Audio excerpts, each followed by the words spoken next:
जी हाँ दोस्तों, हमने आईपीएल में कई खिलाड़ियों को कप्तानी करते हुए पानी पानी होते हुए देखा है, लेकिन यहाँ पर जब पंजाब किंग्स ने पूरा भरोसा जताया मयंक अग्रवाल को और कप्तानी सौंपी तो वो उस कप्तानी पर खरे उतरे और एक कप्तानी पारी खेल दी दोस्तों दिल्ली कैपिटल्स के खिलाफ। लेकिन ऐसी सिचुएशन आई क्यों? केएल राहुल कहाँ गए? ये कुछ बड़े सवाल हैं दोस्तों, जिनका जवाब हम आपको वीडियो के बीच में देंगे, तो वीडियो को अंत तक देखिएगा और आपके सामने कुछ ऐसे आंकड़े रखेंगे जो आप सभी को सचमुच दंग कर देंगे।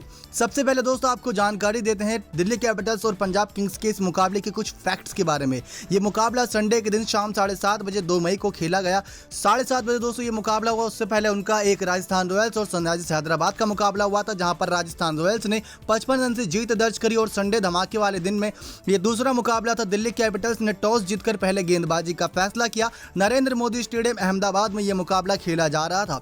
प्लेइंग 11 में दोस्तों यहां पर दिल्ली कैपिटल्स की बिल्कुल भी बदलाव नहीं थे, लेकिन पंजाब किंग्स तो पूरी बदली नजर आई, क्योंकि शुरुआत से लेकर यहां पर बीच का मिडिल ऑर्डर बदला बदला नजर आया। और T20 का स्पेशलिस्ट बल्लेबाज डेविड मलान ने इस मैच से अपना डेब्यू किया। जी हां दोस्तों, डेविड मलान को बल्लेबाजी का पूरा मौका मिला।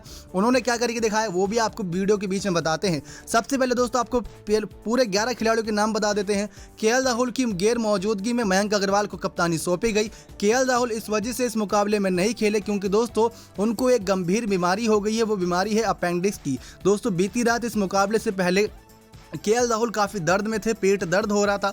जब उन्होंने उसका दवाई खाया तो दवाई से भी असर नहीं हुआ। उसके बाद उन्होंने इलाज कराना सही समझा और जब उन्होंने इलाज करवाया तो उनको पता चला कि उनको अपेंडिक्स की प्रॉब्लम है। और ये झटका कप्तान केएल राहुल के जाने का पंजाब किंग्स को बहुत बुरा लगा, क्योंकि उसके बाद दोस्तों उनको इमरजेंसी रूम ले जाया गया। वहाँ पर टेस्ट में पता चला कि अपेंडिक्स है और इसका इलाज सर्जरी से किया जाएगा, जिसके लिए उन्हें हॉस्पिटल में एडमिट कराया गया है। और जो भी सर्जरी से पहले सारे मुख्य काम होते हैं वो किए जा रहे हैं। तो ये बात तो तय है दोस्तों। एक बार इलाज होने के बाद, सर्जरी होने के बाद आप खुद देख लीजिए कि दिल्ली कैपिटल्स के कप्तान श्रेयस अय्यर की अगर कंधे की सर्जरी हुई तो 4 से 5 महीने वो कंधे से सर्जरी की वजह से मैदान से दूर हो गए। तो केएल राहुल कितने समय के लिए दूर होंगे ये कुछ भी नहीं कहा गया है। अभी सिर्फ कहा गया है कि इस मैच में मयंक अग्रवाल कैप्टन बनेंगे और आगे भी हो सकता है कि मयंक अग्रवाल ने जैसी पारी खेली है वो आगे भी अपने इस कप्तानी को जारी रखे पंजाब किंग्स की तरफ से। तो ये पंजाब किंग्स से दोस्तों बहुत बड़ी बुरी और खबर सामने आई थी कि राहुल को हो गया है अपेंडिक्स और यहां पर उनका इलाज जारी है। आपको बता दें अभी तक वो ऑरेंज कैप के सबसे प्रबल दावेदार थे। 7 मैचों में 331 रन बनाए थे और बहुत अच्छी पारियां खेली थी। 2 बार तो उन्होंने 90+ पारियां खेली थी। इस सीजन एक भी शतक नहीं बनाया था, लेकिन 66 के एवरेज से बल्लेबाजी कर रहे थे। अब बात करते हैं दोस्तों दिल्ली कैपिटल्स और पंजाब किंग्स के मुकाबले की फर्स्ट इनिंग हाइलाइट्स के बारे में कि क्या कुछ मैदान पर घटा। अब यहां पर पिछले मुकाबले में दोस्तों मयंक अग्रवाल गैर मौजूद थे, जिसकी गैर मौजूदगी में प्रभसिमरन सिंह को मौका मिला था। तो आज के मुकाबले में केएल राहुल गैर मौजूद थे, तो यहां पर प्रभसिमरन सिंह को मौका मिला केएल राहुल की जगह। अब दोस्तों जो विकेट कीपिंग की भूमिका निभाते थे केएल राहुल, वो भूमिका प्रभसिमरन के कंधों पर सौंप दी गई। ऐसे में दोस्तों प्रभसिमरन और मयंक अग्रवाल पहले बल्लेबाजी करने के लिए आए, क्योंकि ऋषभ पंत ने टॉस जीता और नरेंद्र मोदी स्टेडियम के शानदार मैदान में गेंदबाजी का फैसला किया। प्रभसिमरन सिंह दोस्तों बहुत जल्दी आउट हो गए थे। तीसरे ओवर की तीसरी गेंद पर जद्दोजहद कर रहे थे, बल्लेबाजी करने की पूरी कोशिश कर रहे थे, लेकिन दिल्ली कैपिटल्स की इतनी शानदार गेंदबाजी हो रही थी कि उसके आगे वो पूरी तरीके से बेबस नजर आए। 16 गेंदों पर सिर्फ 12 रन ही बनाए एक छक्के की मदद से। 75 का स्ट्राइक रेट था और सबसे तेज गेंदबाज दिल्ली कैपिटल्स के कागिसो रबाडा ने उनकी विकेट ली। कैच पकड़ी थी स्टीव स्मिथ ने। अब यहां पर दोस्तों एक अच्छा चांस था क्रिस गेल के पास, क्योंकि वो अभी 17 ओवर बचे थे और मैदान पर एंट्री कर चुके थे। तो क्रिस गेल के पास एक मौका था कि बड़ी पारी खेलें जब केएल राहुल भी मौजूद नहीं है और गेल की बहुत ज़्यादा आवश्यकता है। लेकिन डेविड मलान भी खेले थे दोस्तों, आपको बता दें, लेकिन क्रिस गेल भी ज़्यादा देर नहीं टिक पाए। अच्छी शुरुआत उन्होंने दिलाने की पूरी कोशिश की और यहाँ पर 9 गेंदों में 13 रन की पारी एक चौके एक छक्के की मदद से खेली। लेकिन 5वें ओवर की दूसरी गेंद और 35 रन जब पंजाब किंग्स का स्कोर था, तब कागिसो रबाडा ने अपना दूसरा शिकार बनाया क्रिस गेल को। दोस्तों रबाडा के आगे गेल, रसल ये सब फेल हो जाते हैं। पता नहीं ऐसा क्या होता है, लेकिन ये फेल हो जाते हैं।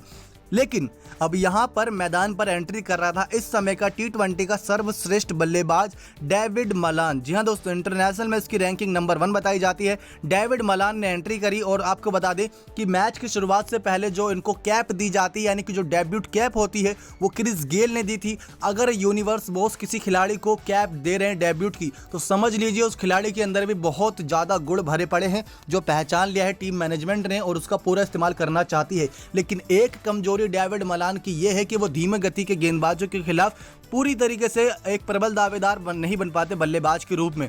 हमने दोस्तों इंडिया वर्सेस इंग्लैंड की सीरीज में भी देखा था। अगर आपने वो सीरीज नहीं देखी तो आप सभी को याद दिला दे दोस्तों, नरेंद्र मोदी स्टेडियम के अलावा कुछ और मैदानों पर भी वो मुकाबले खेले गए थे।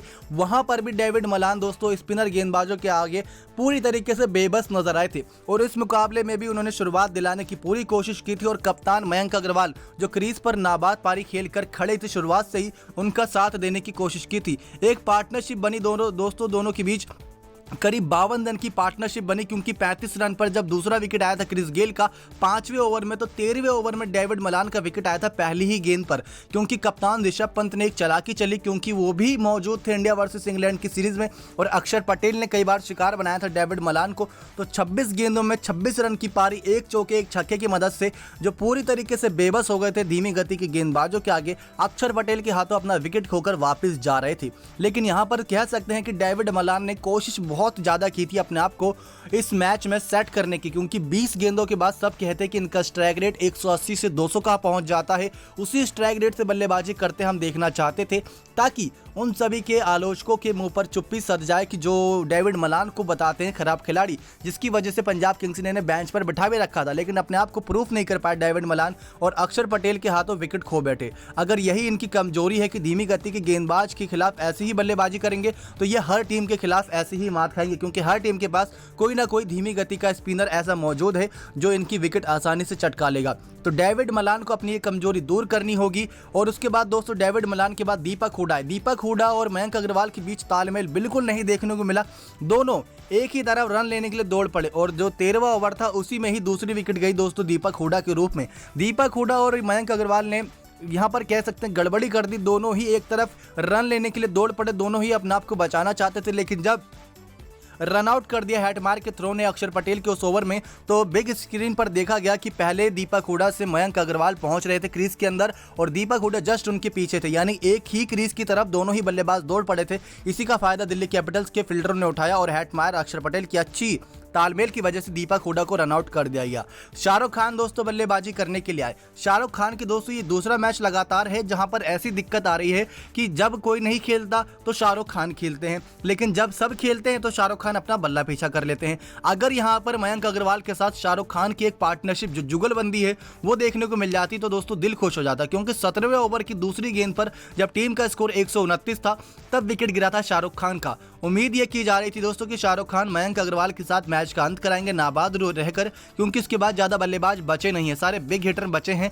तो वहां पर जब शाहरुख खान की विकेट दोस्तों आवेश खान ने ले ली, आवेश खान ने शानदार गेंदबाजी की थी दोस्तों और डेथ ओवर के सबसे स्पेशलिस्ट गेंदबाज के रूप में दिल्ली कैपिटल्स के उभर के सामने आ रहे हैं।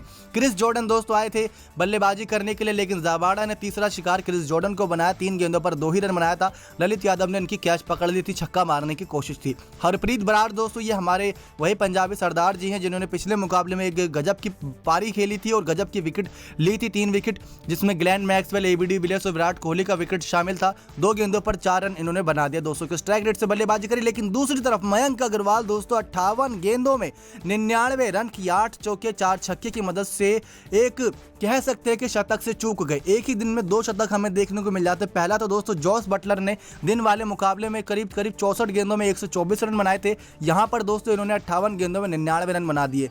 ये दोस्तों दूसरा मैच है जो पंजाब किंग्स और दिल्ली कैपिटल्स के बीच खेला जा रहा है। इससे पहला वाला मैच जो हुआ था मैच नंबर 11 दोस्तों, उसमें भी दिल्ली कैपिटल्स के खिलाफ मयंक अग्रवाल ने 36 गेंदों में 61 रन की एक शानदार पारी खेली थी। उस मुकाबले में केएल राहुल ने भी करीब 60 रन से प्लस की पारी खेली थी। यहां पर केएल राहुल को जरूर टीम ने मिस किया। अगर केएल राहुल होते तो स्कोर 166 की जगह 196 भी हो सकता था, लेकिन क्या ही कर सकते हैं दोस्तों। कगिसो रबाडा के खाते में 1 विकेट गई और यहां पर आवेश खान और अक्षर पटेल ने भी एक विकेट लेकर अच्छी गेंदबाजी की, लेकिन अंतिम में दोस्तों 99 रन पर इस वजह से रह गए क्योंकि लास्ट की 3 गेंदों पर करीब 18 रन की आवश्यकता थी। यहां पर देखने को मिला कि मयंक अग्रवाल को जब चाहिए थे करीब 18 रन, तो उन्होंने एक गलती ये कर दी कि पहली गेंद पर चौका मारा, उसके बाद जब 11 रन की आवश्यकता थी तो उन्होंने एक शानदार छक्का तो मारा था, लेकिन लास्ट की गेंद पर एक चौका मारा जिसकी वजह से वो 58 गेंदों में 99 पे नाबाद रह गए। आखिरी गेंद भी अगर मिल जाती तो दोस्तों ये अपना शतक कंप्लीट कर लेते। लेकिन मयंक अग्रवाल की कप्तानी पारी पंजाब किंग्स कभी नहीं भूल सकता, क्योंकि अब पंजाब किंग्स ने एक ऐसा स्कोर खड़ा कर दिया 166 6 विकेट के नुकसान पर,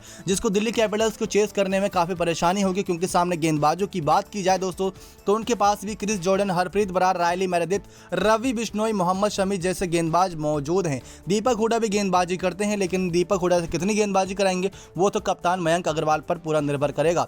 लेकिन केएल राहुल की गैर मौजूदगी में एक कप्तानी पारी खेली मयंक अग्रवाल ने। लेकिन अब कप्तानी पारी के साथ साथ एक कप्तान पूरी तरीके से अपने आप को प्रूव करना होगा मैदान पर, अच्छी फील्डिंग, सेटिंग और गेंदबाजी को लगाकर। देखते हैं दोस्तों दिल्ली कैपिटल्स कैसे इस मुकाबले में चेस करती है। 166 बनाए हैं, 167 बनाने हैं, यानी कि 167 बनाने हैं 120 बॉल्स, यानी कि 120 गेंदों में 8.5 के रिक्वायर्ड रन रेट की आवश्यकता है। अच्छी गेंदबाजी रही दोस्तों, अच्छी फील्डिंग करी यहाँ पर दिल्ली कैपिटल्स के सभी खिलाड़ियों ने। नेक्स्ट 9 स्पोर्ट्स की रिपोर्ट।